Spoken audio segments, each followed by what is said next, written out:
Hello. Hello, everyone. Welcome to today's live broadcast. We'll be starting soon, so just hold tight.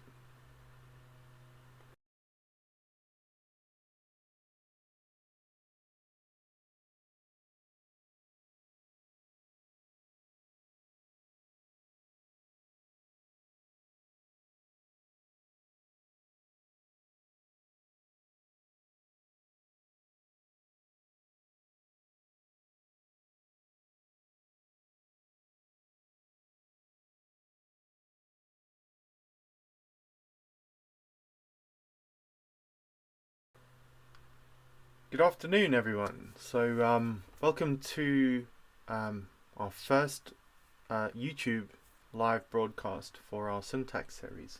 So, we'll be looking at what we can do with Power Apps and how to structure some of the code that we put in. How do we use some of the functions and the capabilities within Power Apps? So this is really for beginners to get the most use out of it. We're going to be covering some of the basics of galleries and looking at forms and why I prefer custom fields instead of forms. And also just having a look at just how to use them generally. So if that sounds of interest, do stay tuned.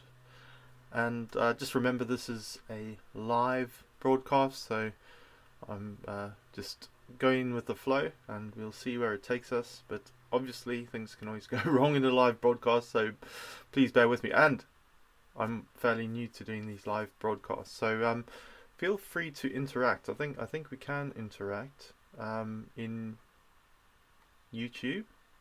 In YouTube Studio, if there's a chat there, I think we might be able to do that. So try and use that if you can. Say hello on there. If you've got any questions as we're going, I'll try to do my best to answer them. Okay, so do you know what? I actually did this broadcast yesterday, and I was trying to stream to both Facebook and YouTube, and I didn't open the YouTube streaming portal properly, which meant that it didn't record. So basically, this is my second time, and I'm just focusing on YouTube this time. I'll eventually get it right. It's a bit of trial and error when you start these things, these live streams. I'm still getting used to it and how it works and having all these screens open. So we'll just muddle our way through, but hopefully this will be of use to you. Okay, so I'm going to swap over to the shared screen. Hopefully you can see it. Okay, so this is what we're going to be doing today. I've already created the screen just in preparation, and we're going to be recreating it. So as you can see here, we've got a list of employees, just their name and email address. When I click on an employee, it loads their details, so John Doe, the department, age, start date, and some sales data. So as you can see, as we click through, we can see some information particular to that employee as we go through it. There's meant to be a total sales there. For some reason that's not working. So okay, so this is pulling information from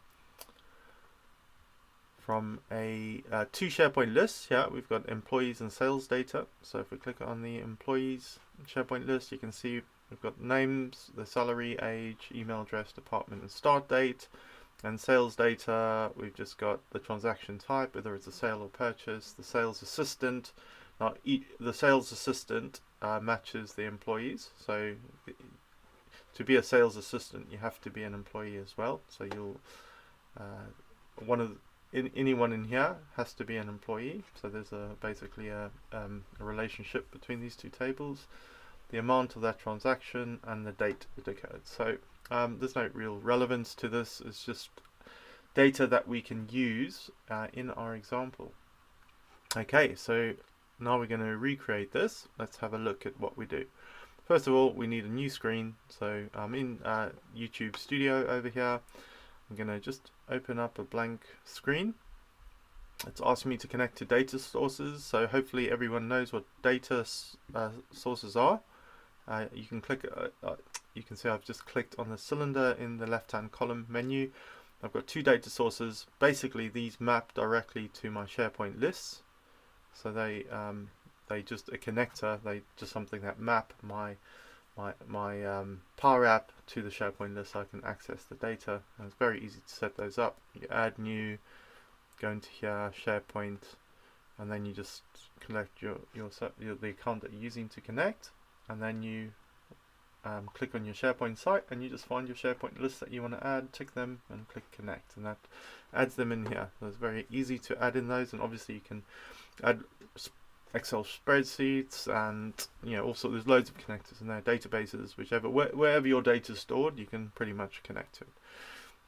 This over here is a collection. I'll show you how to set those up. So it's basically in-memory version of the data that is stored in SharePoint. So sometimes there's delegation issues, which means that it can't process things properly in the SharePoint list. So you want to pull that data into your memory and have it running locally on your in your app, and you can use it for the time your app's running. And then when you close your app, you have to write that data back to a SharePoint list, or you lose it as ephemeral is temporary data. Okay, so what are we going to do? So we've got our list already connected. So first of all, we want to create a gallery, right? So we can just go to let's go back to our layers tree so we can just see what we're doing, and we insert, just type in gallery, just click on a vertical gallery, and this is going to add in our gallery. It's going to ask us, right, which SharePoint list do we want to use for our gallery?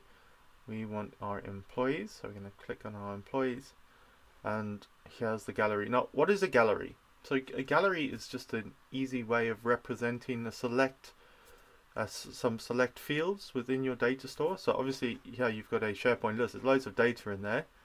You just want to see what's in the SharePoint list, but you only want to see your basically your employees. So I only want to see the employee name and the email address. I don't want to see all the others. So a gallery is just an easy way of listing the data that's in your data source, in this case SharePoint list, and then the opportunity to see a name, and you can click on it, and then you can open it. When you click on it, you can get all the other details within the SharePoint list. But so it's really a real estate on your screen, just to show the bare minimum that you would want to display, and then you could click into it for more details. So that's really what a gallery provides for you. So I'm going to go back on here. We can see the default is an image, title, and subtitle.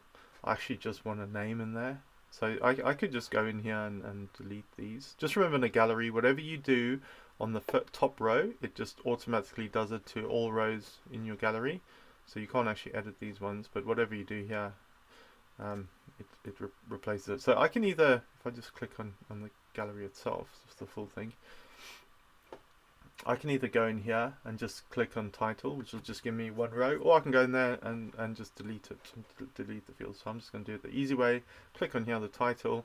It's defaulted to the name, so if I actually want to go and check the fields and select a different thing, so I could maybe swap it for email address.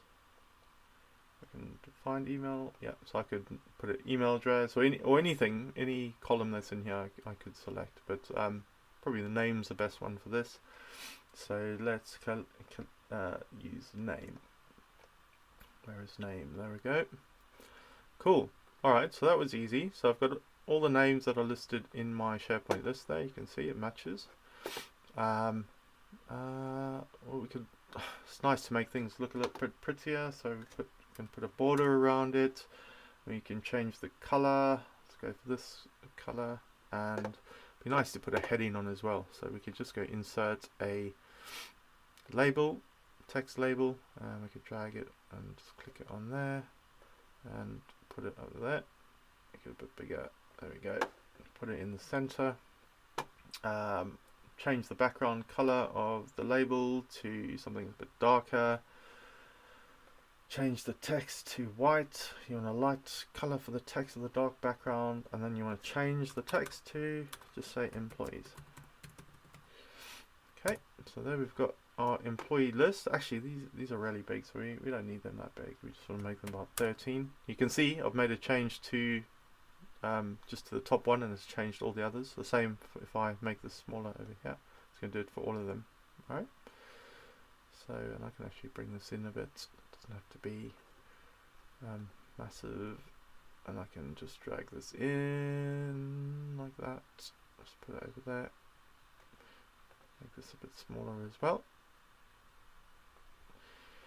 There we go. And actually, I don't need these to be really far apart either, so I could just do that. Line this up again. Just put this over here. Cool. All right. So that's good start for our gallery. We've got our list of our employees. Now there are different ways of presenting the detail. Now I don't know if you've heard of forms. So I don't really like using forms, but they are built-in, easy way. Normally when you generate an app through the sort of built-in functionality to create apps, it generates forms. Let me just show you quickly what a form is. We're going to put an edit form in. Let's just move it over here. Yeah, put it. Oh, let's drag it out. Okay, so a form is just basically a display of all the fields that are in your SharePoint list. The gallery is a summary, and the form is where you would display all the details. So I'm going to just connect to data. I'm just going to go employees data in there. Yeah, so I've selected the form. Just drop this down. Employees data, and it's going to build out all the fields that are in my SharePoint list. It's going to put them in there. Right, like this, you can see, but we want to connect it to our gallery. So the name that we select, we want those details to come in here. So we will go into advanced and item, just put gallery, I think it's gallery 3. Let's just click on here. What did it call this? Yeah, gallery 3. So go back into our form, gallery 3. I think this is the command. I hope so, because I haven't worked with forms for ages. Selected. Yeah. Okay. Cool. So it's on John Doe.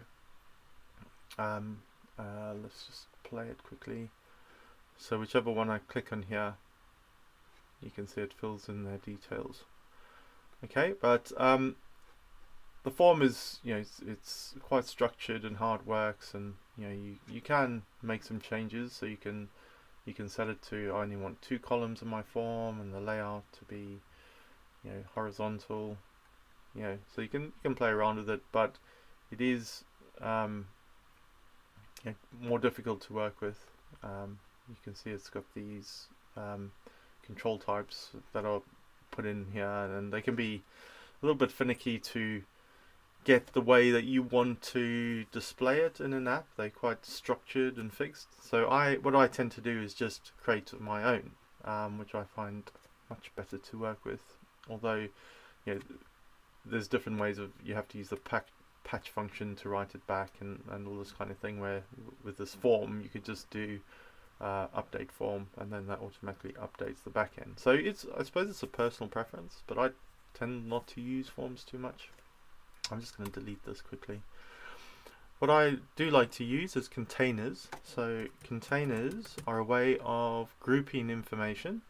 Don't use. I don't think there's a real use case to use groups anymore. So if you ever need to group things together, always use a container rather than a group.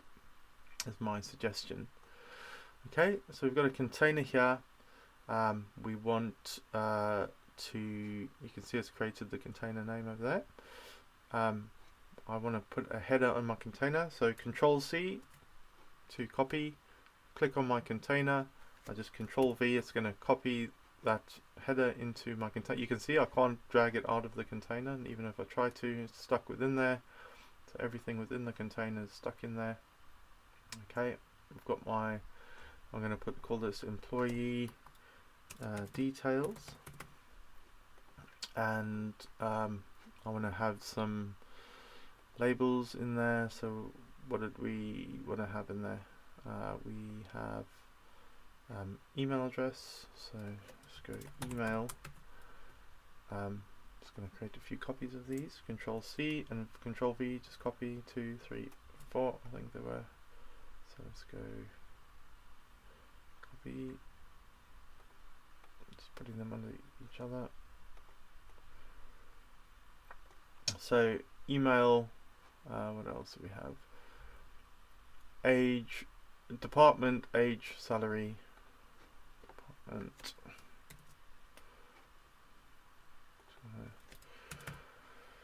Department, age,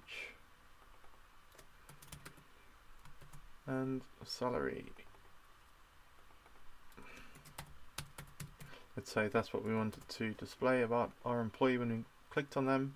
Now, just to make them look nice, I'm just going to highlight them all. You can see they're all pretty much aligned.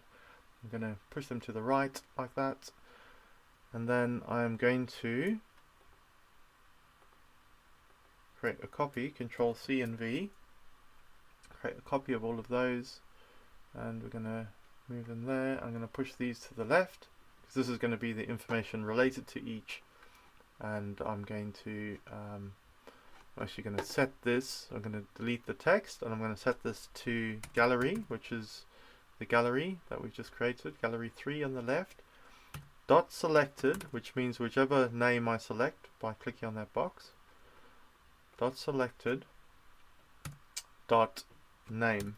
So that's going to give me the name of the person. Department, I'm going to delete there, excuse me. It's going to be exactly the same, gallery, just delete it off, gallery 3 dot selected dot department. So it knows about all of these because I've got that connection to my SharePoint list, and gallery 3 is connected to the SharePoint list. Okay, so that's where it's getting the information from. And then this is the age, so gallery 3 dot selected again dot age. There we go. And then finally we've got gallery 3 dot selected dot salary. Cool. Alright, so we got all that information there. We want to again just put a border around it. We want to change the color, background color. Cool. Alright, so that looks good. That was fairly easy. And then we also want to show for every employee, we want to summarize their sales data. So now the sales data is in a different SharePoint list. So we just need to have a think about how we're going to do that. So let's add in another container. I'm going to put in a container, and we're going to put it down here. There we go. Let's just line it up. There, there, and there. Copy the header, Control C. Put it into this container, Control V. Cool, so now we want to put employee sales data in the header, and we want to, now let's have a look over here. So we've got sales data, so we can see that you know, Sarah has got 3 lines of information related to sales data. So if we just had one row in there, you know, it's not going to be able to show all 3. So there's an easy way to show multiple instances within a SharePoint list, and that is to add a gallery. That's right. So we can just add a gallery within our container. I'm just going to call my container just so I know which one I'm working with. Rename it container. I just prefix all my containers with container, and then I'm going to put sales data, just so I know what it is. Oh, that's already been used. Let's just call it rename container underscore sales data 2. Cool. Alright, so we've got our heading in there. Now we're going to put a gallery in there. So I'm going to click in there and I go insert gallery. Ooh, gallery, vertical gallery, yes. Okay, so we've got a gallery, and this time we want to link it to sales data. So we want our gallery of our sales data. That's good. I'm just going to bring it smaller. What information do we want in there? So we're going to want whether it was a sale or a purchase and the amount. That's all we're going to want. So let's just pick. We want 2 items in there. Okay, so that's. Now remember, we can select our fields in here. So if I click on the gallery itself, we want to edit the fields that we have in there. So transaction type, we actually want the transaction type to be the top one, so let's just move that. Transaction type, there we go, and the bottom one to be the amount. So amount over there. There we go. Okie dokie, we've got that. Now we can just resize these and move them around to suit our needs. So we've got sale. I'm just going to bring that in because we don't need it so long. It just needs to be as long as purchase to fit that in. And then the amount we put over here. If we wanted to add in a, just a symbol for a currency sign, just as an example here, I could just put in just a label box in there, just delete the name out of it and just put say $1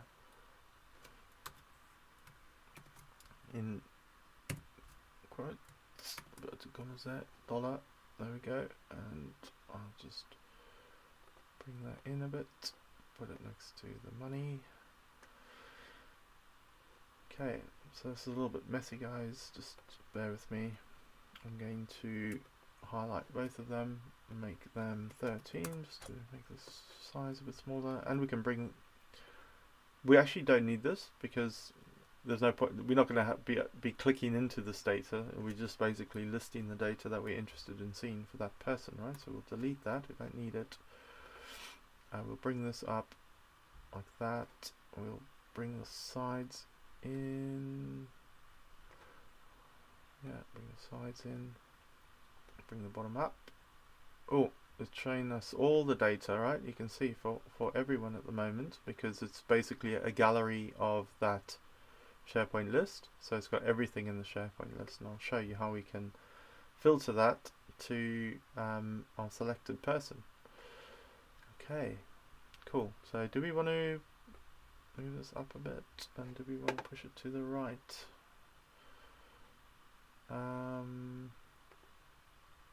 Yeah, let's just leave it like that for now for this example, and we obviously want to keep consistency, so we'll put a border around it, and we'll fill it in with our color over there, sales data, and we're going to move this down a bit just to, oh gosh,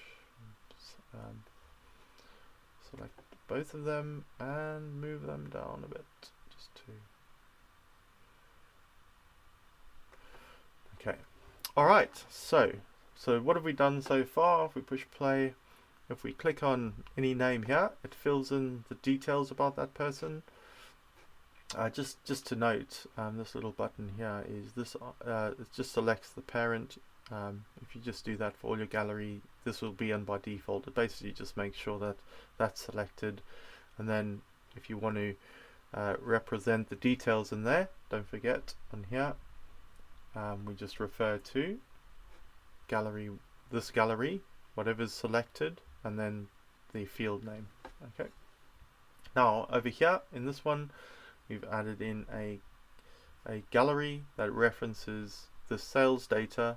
At the moment it's not linked to any of the other data, but we want to filter it so that only whoever's selected here is shown in there. So how are we going to do this?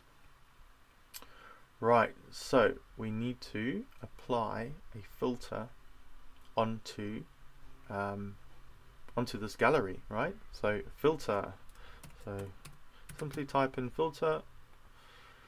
There we go, built-in function there, and we want to filter that, and we want the sales assistant row.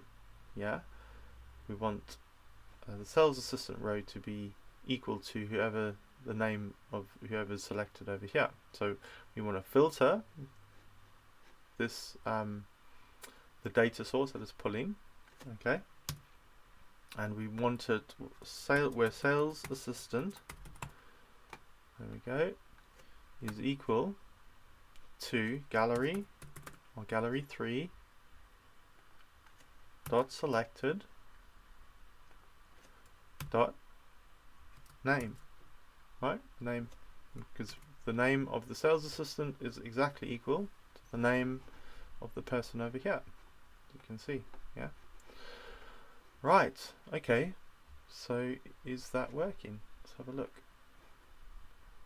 So John Doe, no sales. Jane Smith. Let's have a look at Jane. 1 sale, Jane Smith, minus 2,500. Yes, that's working.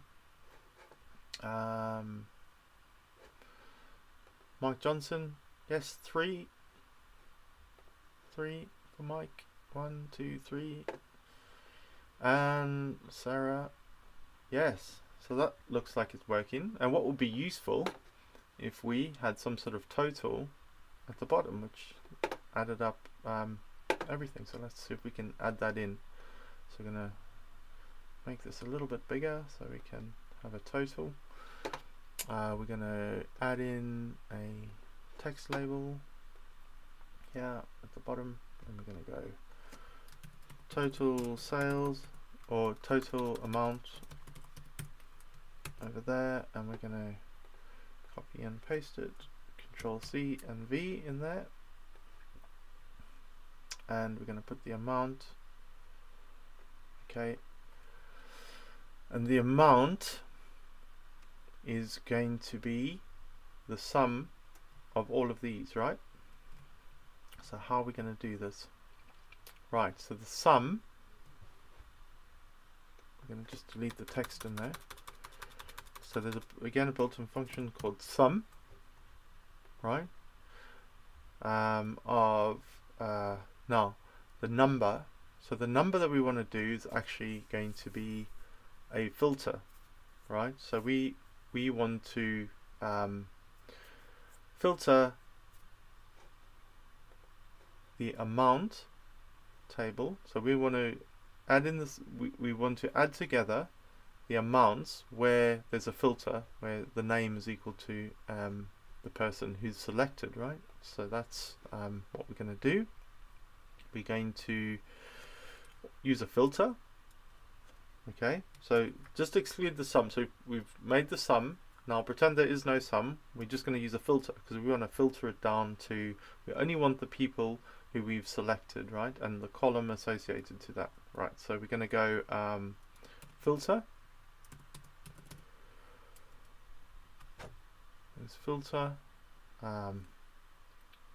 The tutorials, sales data. Okay, and we want it where sales assistant is equal to gallery 3 dot selected, right, dot name. Okay, and then we want to return the amount in terms of the sum, the amount. Close that. Does that give us the amount? Let's count that up. 5, 6, 7, 8, 900. There we go. So that works. So that gives us the amount. Now we could also, if we wanted a $sign in and we didn't want to add another one in there, we could just add in that. Just the and sign appends it, right? So I could put a $, in there. Put a space. There we go. Now I've got a $sign in front of it. So if you want to, put a text and then the result of a formula, just you put a little and sign there, and that sort of brings them together. Okay, so we've done a filter to filter the sales data SharePoint list here, and we want to filter it by saying we only want to show the sales where the sales assistant is equal to the name selected here, and then where that is true, that filter, we want to sum up the amount column in there, and that's basically summing this up and giving you a total. Okay, so hopefully that makes sense. I know it can be a little bit tricky to get your head around at times, but certainly practice it and it'll eventually click in, and once it's clicked in, then that's fine. Now you can see here we've got a delegation warning, and that's sometimes because you're working with the SharePoint list. Sometimes it's easier just to bring that data into memory. Now let me show you how we can do that. Now I mentioned at the beginning we have something called a collection, where that takes whatever's in your SharePoint list and loads it into memory. So let's have a look at how we can do that quickly. I'm going to put a button, add a button quickly. Add a button and say create collection. So we can create a collection. When I click on here, I'm just going to go clear collect. Right, and what is my collection name going to be? I'm going to call it collection underscore sales data. So it's going to create a new sort of table in memory called sales data, and I'm going to load my SharePoint list called tutorial sales data into there. Right, close it off. There we go. So now I can bring whatever data is in that SharePoint list. It'll bring that whole SharePoint list, right? All of this. It'll load it into memory. So I'm working with it locally within the app. And if I click on play, I'm going to create a collection. There we go. That would have created that app in memory. And now I can just, instead of using this sales data SharePoint list, I can just change this to the collection, because it's exactly the same data. It's just not using it in the SharePoint list. It's using it in memory. I think sale, that should work. There we go. Okay, and you can see the delegation warning's gone. Okay, so because I'm not writing anything back, it's really easy just to use a collection. And what I do is, instead of having the button here, I go to my screen. I'll click on the screen over here. Let me just show you what I mean. I'll just copy this. I'll click on my screen. I would go, so whenever my screen becomes invisible, so basically whenever my screen loads, then just take the data out of the SharePoint and load it into my memory, and then I can use it in memory. I can update it and all sorts, and then if I do update it and I want to write that data back, I'd have to use something called the patch command. But we'll explore using patch in a different session. So I think that's it for today. Hopefully you guys learned something and understand a little bit more about galleries and custom forms and containers. The reason why containers are great is because you can group your data, and if I wanted to hide that, I can very easily, just at the container level, just set the property of, let's say, this container over here. I can go here, go into its properties, highlight it, visible, and I can set this to a variable, like I can set it to false, but and then it's gone, right? But I can set like something, if I can create an if statement that says, if this person is in this department, then show the sales data. If not, then don't. So we can get into how that works a bit later, just showing you an example of that at the moment. Okay, so that's me for today. Hopefully you guys enjoyed that. Give us a thumbs up. Please do join our YouTube group, and we've got a Facebook group as well called Power Apps Academy. Do search us up, join that in. Like the video, please subscribe. It really helps out the channel. Don't forget, we've got loads of premium templates which are fully documented, really easy to install over at powerappify.com. So head over there. There's lots of really useful apps that you can use and get up and running. You can implement them in your business and start getting really productive on that, and also use them as a learning experience. So those are available for you guys. So do check that out. And yeah, thanks a lot, and we'll speak to you soon. Cheers.